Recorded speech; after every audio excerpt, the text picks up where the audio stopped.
Скай Гуд живет недалеко от Нильсвилля, небольшого городка в США.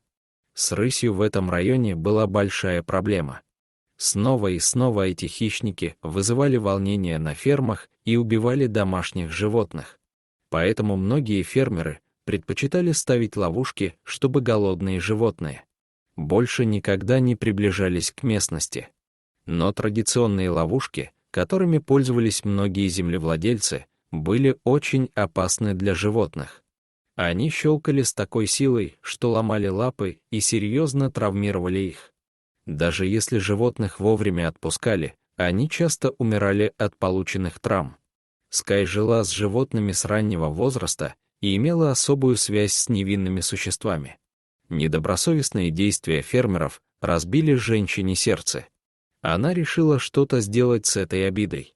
В наши дни есть лучшие современные ловушки, которые ловят животных, но только удерживают их, не причиняя им вреда. Таким образом, землевладельцы могут препятствовать проникновению хищников в определенные районы, не причиняя им вреда. Но владельцы ферм не придали особого значения новому методу. Они продолжали придерживаться старого проверенного метода, и им было все равно, как поживает рысь.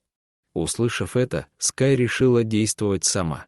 Всякий раз, когда она слышала, что рысь слишком близко подобралась к фермеру, она расставляла свои специальные ловушки по окрестностям.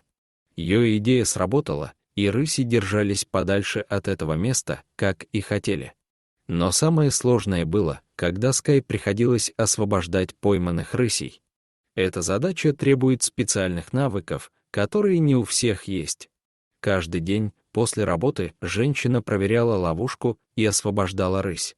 После такого события животные обычно убегали и искали другое место для жизни, где бы они никому не мешали.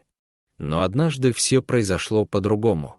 Когда Скай бродила по территории, как она делает каждый день после работы, она заметила еще одну рысь. Она казалась очень сердитой, потому что попала в ловушку. Она не была в восторге, увидев женщину. Она и не подозревала, что получит второй шанс прожить свою жизнь. Скай носила крепкие сапоги, чтобы защитить себя, но в остальном от этого зверя ее отделял только большой самодельный щит. Как только Скай приблизилась, рысь зашипела и попыталась убежать. Она явно была очень напугана. Когда животные сталкиваются с людьми в ловушке, они обычно плохо себя чувствуют. Но с ногой в ловушке рысь не могла убежать. Скай подошла ближе со щитом перед собой, а затем осторожно наложила его на ногу рыси.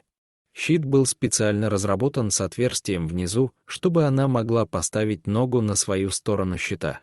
Таким образом, она была защищена от царапин или укусов, и рысь могла немного расслабиться. Скай посмотрела поверх вывески на рысь, и на мгновение они встретились взглядами. Казалось, что большая кошка начала понимать, что девушка пытается ей помочь. Затем она немного расслабилась и перестала пытаться убежать. Это дало Скай возможность открыть ловушку и освободить рысь. Прошло мгновение, прежде чем зверь понял, что свободен. И когда рысь, наконец, поняла это, она медленно двинулась к девушке. Она подошла очень близко, посмотрела в глаза девушки и убежала в лес. У Скай не было причин полагать, что она когда-нибудь снова увидит именно эту рысь.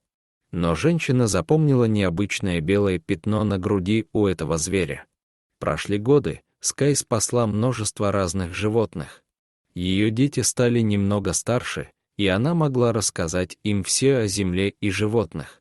Одним из способов сделать это было отвезти детей в более высокие районы страны и разбить там лагерь.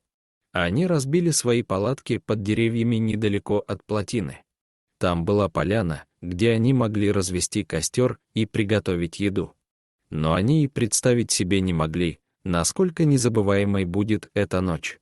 Скай и мальчики играли в карты, когда вдруг из кустов выдвинулась тень. Это была рысь. Скай велела мальчикам сидеть очень тихо и не делать резких движений. Потом присмотрелась и узнала отметину на груди рыси. Это было то самое животное, которое она выпустила в этом районе много лет назад. Рысь не выглядела агрессивной, но Скай знала, что диким животным нельзя доверять. Поэтому она сидела там, всегда готовая действовать, если ситуация изменится. Но тут рысь сделала то, чего никогда не забудут ни женщина, ни дети. Она позвала, и тут из кустов вышли 3 рысенка. Они бегали вокруг и даже подходили к детям. Казалось, это великолепное создание вспомнило о проявленной к ней доброте и захотело ответить взаимностью своему спасителю, похваставшись своими детьми. Когда она удовлетворилась, она снова позвала, и котята последовали за ней обратно в кусты и исчезли. Это был невероятный опыт, который Скай и ее дети никогда не забудут. Дорогие зрители, если вам понравилось это видео, то ставьте лайк и подписывайтесь на наш канал. До свидания.